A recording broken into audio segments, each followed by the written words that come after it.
Welcome, everybody, to the Eye Test Takes podcast. This has been a long time coming. I've been wanting to do this for a very long time. My passion is NFL football. I think about it all year long. It doesn't matter if it's off season or not. That's what I'm doing. I've been wanting to do this for so long, and I've just been kind of messing around for way too long, and this is the time to do it. Obviously, it's already been week one.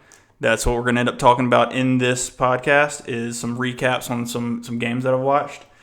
But first, I want to do a little bit of background info on myself. Some of you will know me if you're family or friends that are listening or watching to this.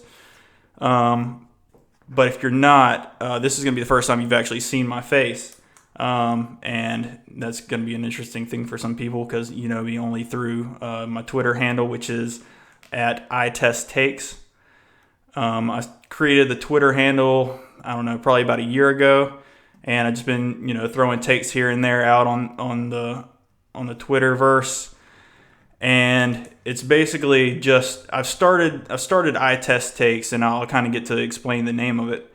I started Eye Test Takes because I was kind of getting tired of watching, some of the mainstream media create narratives about some of these games, and it's not really, all factual. They look at a lot of stats here and there, and they miss a lot of context, and that's what eye tests are all about. When you talk about what does the eye test tell you when you're watching a game, it's what actually happens in the game. You're not stat sheet scoring. You're just looking at what actually happened during the game. So I took the initiative to start watching games in full. As much as I possibly could, and that gave me a better perspective. And so you start tuning into some of these stations or like radio stations or even shows like Undisputed. I'm kind of name dropping big stuff right now, but Undisputed, First Take, stuff like that. And they have these narratives that are created for entertainment. They're not always for information being factual. It's just purely to get an emotion out of you. Which it works, and there's a place for it, but I don't think it's giving the viewers exactly what they want a lot of the times. It's just all about hot takes, and there's going to be some on here as well, but it's going to be mostly like what I see, my perspective, and you're not going to get any BS in between. Of course, I'm going to be biased in some areas. Everybody is, but for the most part, I'm going to do my best to keep it straight down the middle. With that being said, the first few games that I watched, I wasn't able to watch every single game this weekend. It's kind of a lot when you're working a full-time job and everything, and you got stuff you got to do outside of work. But I was able to watch a good amount of games. I was able to watch Arizona versus San Francisco, New Orleans versus Tampa Bay, LA Rams versus Cowboys, and I did a full, real deep dive, kind of took notes on those first three. And then for these last ones, I was able to just watch, and I didn't take any notes or anything like that. But it was Pittsburgh versus Giants, the Panthers versus the Raiders, and Seattle versus the Falcons. And I'll just kind of go, and I'll just start with kind of like the big takeaway I took from a lot of these games. So to start with, Arizona versus San Fran. Kyler Murray, I've been saying it before the season started. It's kind of becoming a hot take, but it's not. I think Kyler Murray is going to be a candidate for MVP this year, straight up. He is unbelievable. I watched the first game, like I said, them against San Francisco, and he just makes things happen. I mean, there's a 3rd and 25 play where this guy runs for 25 yards or 30 yards, and he's making plays with his feet, and you just can't stop it. San Fran had no answer for him, because he could drop back and then read the field. If nothing was there, he's just running, and he is absolutely lightning fast. It's unbelievable. During that game, there's going to be some hot take guys out there talking about Jimmy G didn't play well, but I'm going to stop that narrative right there in its tracks. Jimmy G was not perfect, of course, but I will say he was hindered by his offense. The wide receiver play was not very good. The only people that he threw to for the most part were running backs his tight end George Kittle, who eventually got hurt in the game, and he basically was a non-factor at one point. He passed to Kyle Juszczyk one time, but he only threw the ball to a wide receiver a couple times, and I think Kendrick Bourne got most of the other end of that. Trent Taylor got a catch here or there, but Jimmy G, he was able to do a little bit with what he had to work with, but it just wasn't fully the squad. They really missed the versatility of Deebo Samuels. They missed actually Emmanuel Sanders, who they had last year, but he's on the Saints now, of course. Everybody knows. But yeah, they're missing some pieces, and then Brandon Ayuk, who they drafted this year in the first round, he's out right now until further notice. I'm not exactly sure what the timetable is on his injury, but until him and Deebo get back, this offense is going to struggle a bit because Kyle Shanahan is just going to have to find creative ways to get the ball to his weapons. And for some offenses or for some defenses, it's going to be easy to stop. Even though Shanahan has some of the best run concepts in all of football, he's a great head coach. But yeah, eventually, Kyler was just a little bit too much for that defense on Sunday, and he just took it to him. Kyler really didn't get into a rhythm until pretty late in the game, but he did what he could, and then so kind of going on to New Orleans versus Tampa Bay here. I watched this game in full, of course. I took some notes here and there, but like a lot of the stuff that stood out to me was Tom Brady had a great first drive. Then it kind of fell apart a little bit, but I'm not putting all of the blame on Brady here. The O-line was not as great as it should have been. It's more improved than it was last year, I'll give him that. But Brady did what he could. He's definitely not on the same page with all of his receivers or even tight ends yet. It's going to come with time. I think by the end of the season, they're going to be fine. Then you go to the other side of the ball on offense with New Orleans, and I know they won the game, but I'm actually kind of concerned about Drew Brees. Like, in the past few years, his arm has gotten a little tired by the end of the season, but even in game one, it was kind of concerning because, and I don't know if it was maybe just conservative play calling because there's no preseason this year because of the whole COVID thing, but it was just all quick game, all short passes. He didn't throw a pass over 20 yards or complete a pass over 20 yards until I believe it was like 8 minutes left in the third quarter. That's as far as he just threw little dink and dunks all game long. But Brady kind of kept New Orleans in the game with his mishaps here and there. So I just wouldn't put too much stock into Brady being awful and Brees being really good because they won the game. You got to kind of look at it with a level head and just say, like, this is what actually happened during this game. You got to look at it from all angles. That was pretty much the biggest takeaway from there. I would say here's a little analogy that I kind of came up with, and I don't know. This just came randomly to me. I think Drew Brees and the Saints are Giannis Antetokounmpo and the Milwaukee Bucks. It's a really weird thing to do to compare NFL football team and player to an NBA player and its team. But they have a lot of similarities here. Drew Brees is Giannis, obviously. Giannis and the Bucks, they dominate. They are regular season juggernauts. As soon as they get to the playoffs, though, they run into some trouble. Stuff gets tight. Drew Brees and the Saints, same deal. They are regular season juggernauts. They run through people. They're a well-oiled machine, just as the Milwaukee Bucks are.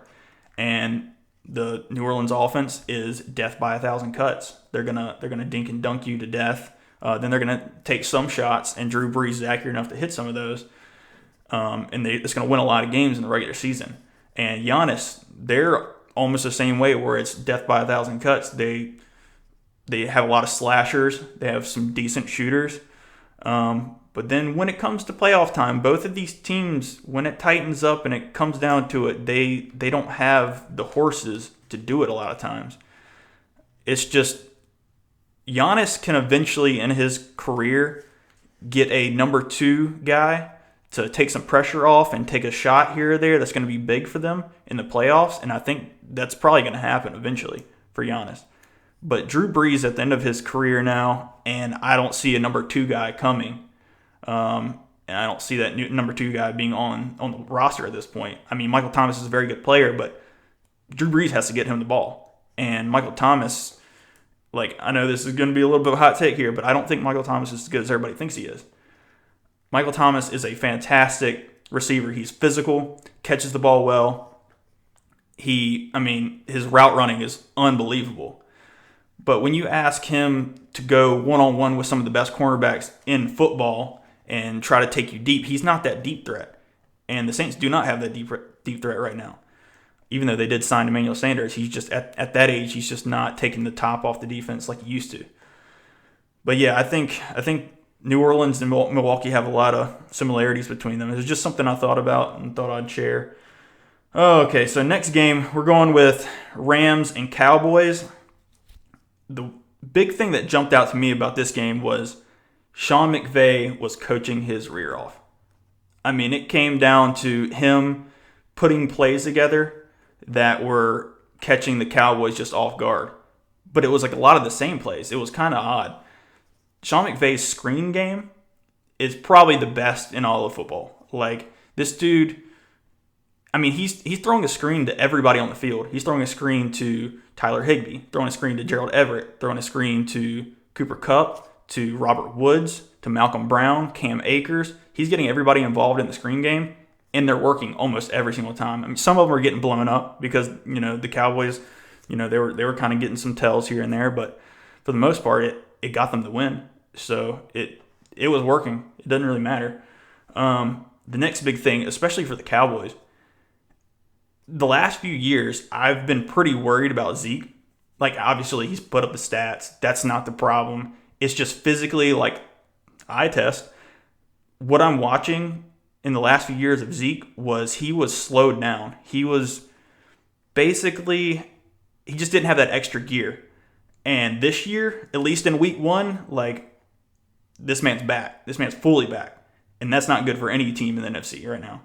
It's scary because they're getting him the ball in the passing game, which is something Jason Garrett kind of didn't do. He did it a little bit here and there, but it seems like McCarthy is going to try to get him involved in the screen game a little bit more, the passing game anyways, and that's a problem.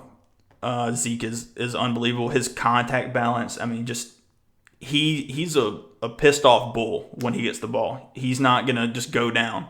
Arm tackles don't faze him, obviously. He's just a strong guy. And that was one of the big things was if Zeke can continue to be this all season long, Cowboys are going to be a problem to deal with. But on the flip side, I will have to say the Cowboys' offense was still pretty concerning for me. And maybe just like some of the other teams in week 1, because week 1's weird, always is. But especially in this year of COVID-19, there may be just conservative play calls all over the league because they don't want to, try to unleash anything, make anything too complicated in week 1. But I will say this offense for the Cowboys looked a whole lot like Jason Garrett's. Even though I did, compliment McCarthy for getting Zeke more involved in the passing game, it looked like a whole lot of Jason Garrett stuff, and that is not a good thing. You guys got rid of him. You were like, this is the biggest upgrade you could have gotten. And it looks very eerily similar. And that's just, I don't know if that's going to be a thing that lasts all year. Kellen Moore, was brought back, and it seems like he kept some of the tendencies from Garrett, and that's just, it's not great. So that was pretty much the last one that I did a full in-depth thing on. The next game I watched was Pittsburgh versus Giants. And I was really just curious to watch that game because I wanted to see Big Ben come back from his elbow injury just to see what his arm looked like at this point. And it looked fine to me. He was definitely rusty, which would be to be expected because he was out for an entire year. But, he was throwing balls sidearmed. He was contorting his elbow and arm in different angles, trying to get the ball out So he looked like he's performing fine. And I think, by week 4, he's going to look like Big Ben from old. But yeah, he looked fine. He got into a rhythm late, and he was able to pull off the win there. The Giants, they look all right. Daniel Jones definitely looks improved. He can absolutely sling the ball, but his decision making once again is proven to be a little suspect. He throws a wobbler where he gets hit in the arm in the red zone, where he gets picked off by Cam Hayward. Just got a big contract. Congratulations to him. He's going to retire a Steeler now. But Daniel Jones looked okay. Like he was definitely playing well. And then I think the biggest thing for the Giants, is their D-line, at least run defense-wise, was tough. They didn't allow Pittsburgh to run the ball whatsoever. James Conner comes in, and he seems to be inspired and gets absolutely shut down. Eventually he gets hurt, which is unfortunate because obviously everybody pulls for James Conner. The whole cancer story is ridiculous. But I will say, after even just watching the full game, James Conner did not look as good as when Benny Snell came in to replace him after he got hurt. Benny Snell looked more explosive and looked like he was more in place to make better moves in the run game, which I thought was shocking. I didn't think that was going to happen when I watched the game back. But Benny Snell looked really good, explosive. So I don't think that Steelers' run game is going to miss a beat necessarily with Connor out. A lot of fantasy owners are going to be mad. But Benny Snell looked good. Okay, so the next game is going to be Panthers versus Raiders. I did this one for the home team. I'm in North Carolina. That's where I was born and raised. I'm actually a huge Eagles fan, so I'll get to that later. But I decided to go Panthers and Raiders for one of the games I watched. So I'd say the biggest takeaway here is actually from the Panthers. Even though they took the L, it's fine. They're young. But the Panthers are sneaky scary on offense. They have a lot of weapons. They have a full-blown track team for their receiving core. Between DJ Moore, Robbie Anderson, Curtis Samuel, they're running, on average, a 4.3, easily. They're very quick, very explosive, and that offense can be scary. And then, obviously, they have the best running back in football in Christian McCaffrey. So, that's not even, a question that their run game is going to be good pretty much every week as long as that O-line can kind of hold up. Teddy didn't look bad at all. He's sort of conservative, but at the same time, he was kind of letting the ball rip a little bit, and I want to see that continue because you haven't been able to see that in his career, pretty much his entire career. When he was in Minnesota, he was very conservative. When he was the backup for New Orleans, he actually kind of let it rip, and I feel like Sean Payton might have kind of coached that out of him. Was just kind of letting it go. And he brought that straight to Carolina, and he looked pretty good. Then, just to add on to the Panthers, that defense is going to be bad this year. Just chalk it up. It is what it is. They're very young, that entire team, from D-line all the way to the secondary, super young teams.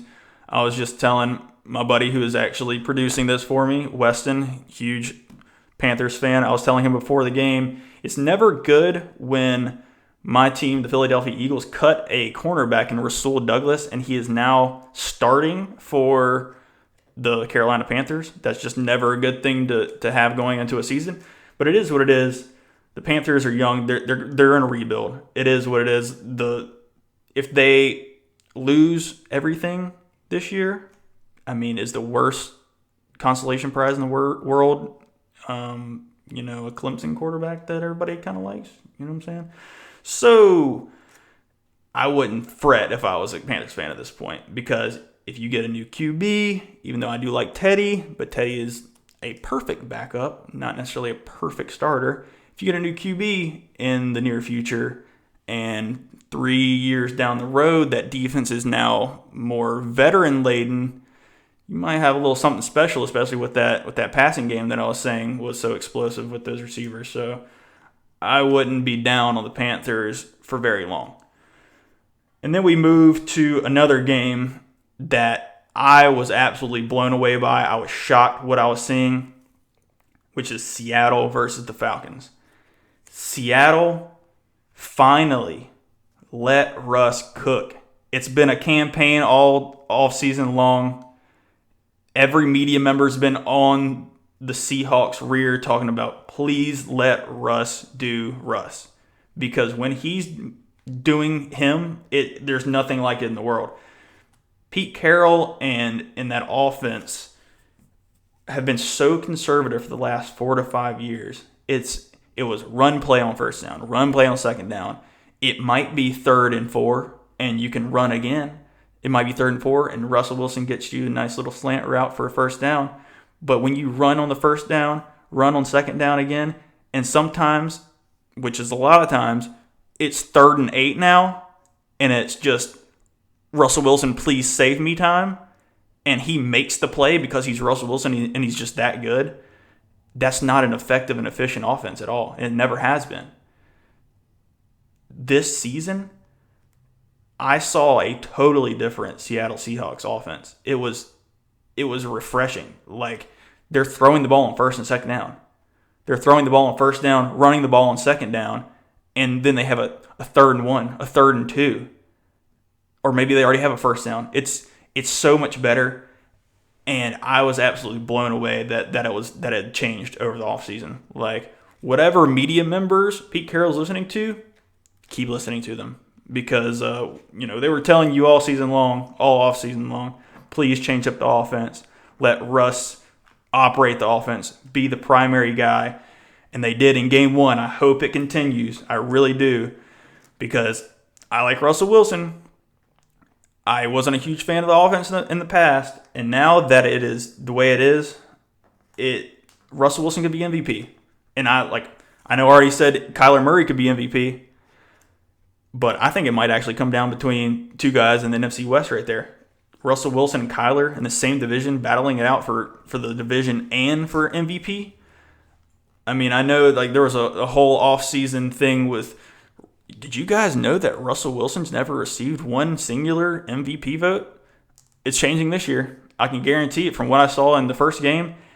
It could be the Falcons' secondary is just young. They do have 2 very young cornerbacks, and he was just surgically picking them apart. But I'll tell you what, from all the games I watched, and then there's a total of, I don't even know, 1, 2, 3, 4, 5, 6, 7 games that I watched this weekend, it was the most well-oiled machine I had seen throughout all of those games. Now, I didn't get to see Lamar Jackson. I wasn't able to see that game back. So I don't know exactly how that looked, and it could have looked just as good. But I'll tell you what, that Seattle Seahawks offense was a well-oiled machine, and it looked easy, which is something you don't see very often. And it's just going to be scary. They have weapons everywhere. They have Chris Carson out there looking like Darren Sproles. He's just catching the ball out of the backfield like it's his job. Like, where did that come from? He's catching screen passes, going for TDs. I mean, DK Metcalf, what do we have to say? He's a giant human that can run a 4.3. That's scary.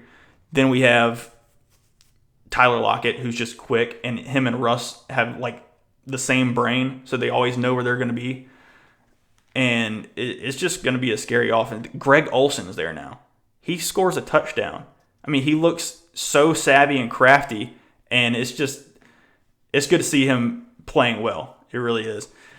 And then that Seattle defense, they surprised me too. I was thinking, they lost, some players here and there, but they really that D-line is a little questionable, but it's just because they're young.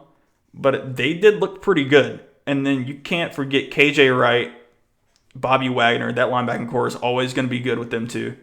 And Jamal Adams is making his mark already. He is all over the place. That trade, I was a little skeptical of that trade in the first place. It's a lot of compensation for one guy, especially playing safety. It's a lot of money for one guy playing safety. But he may be worth it because they could be the representative for the NFC when it's all said and done for the Super Bowl. So more power to them. Like I want to see Russ continue this stretch, because as long as the offense stays the way it is, it's gonna be tough to beat the Seattle Seahawks at all this year. Like they may not lose too many games. And then we're gonna get down to, I know I kind of like hedged that I'm an Eagles fan. A lot of people know that from the people that know me, people on Twitter that may follow the account. You'll know I'm an Eagles fan as well. All you have to do is just see what I retweet a lot of times. I didn't want to get into this. It was just not a good day for an Eagles fan on Sunday, but I got to get into it because it's my show and I do what I want. So the Eagles look like garbage. Let's just get to it. So Carson Wentz was solely responsible for the 17-point lead that the Eagles gained in the first half. He looked unbelievable. He was throwing dimes. I mean, just throwing people open. The offense looked great.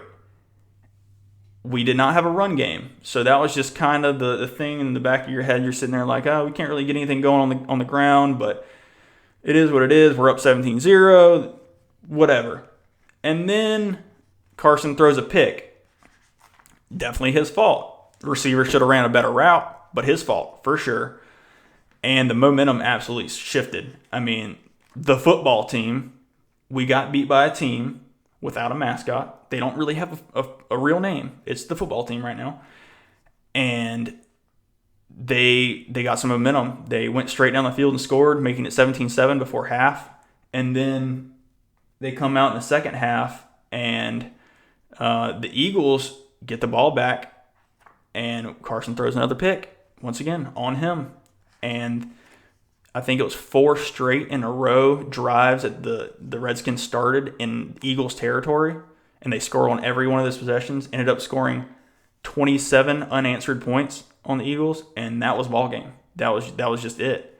The defense was just tired. It's not like the defense played bad. It was just the fact that they were put in such bad position the entire game, and that was due to the offensive line being in shambles. I mean, we ended up having a former rugby player that we took in the 7th round 2 years ago being the right tackle at one point, which is not a real recipe for success there. But it is what it is. I'm going to take the glass half full, the positive. I'm going to spin it the way I want to for the time being, which is we lost game 1 to a bad team. But if we lose next week to the Rams, now we know we're just a bad team in general. If we win against the Rams, maybe game 1 was just a fluke. So that's the way I'm going to view it for the time being. As an Eagles fan, I'm trying to not be a complete Debbie Downer like majority of Eagles fans are, going to Twitter immediately and saying Carson Wentz is awful. He did have an awful game. I will say that for sure. It's on him. But I'm not gonna hit the panic button just yet on that. But that's pretty much it. I'm gonna go probably a little bit more in depth next time we do this. But for the first time, this has been the Eye Test Takes podcast. I'm your host, Logan Hill. I appreciate you listening or tuning in, whichever way you are.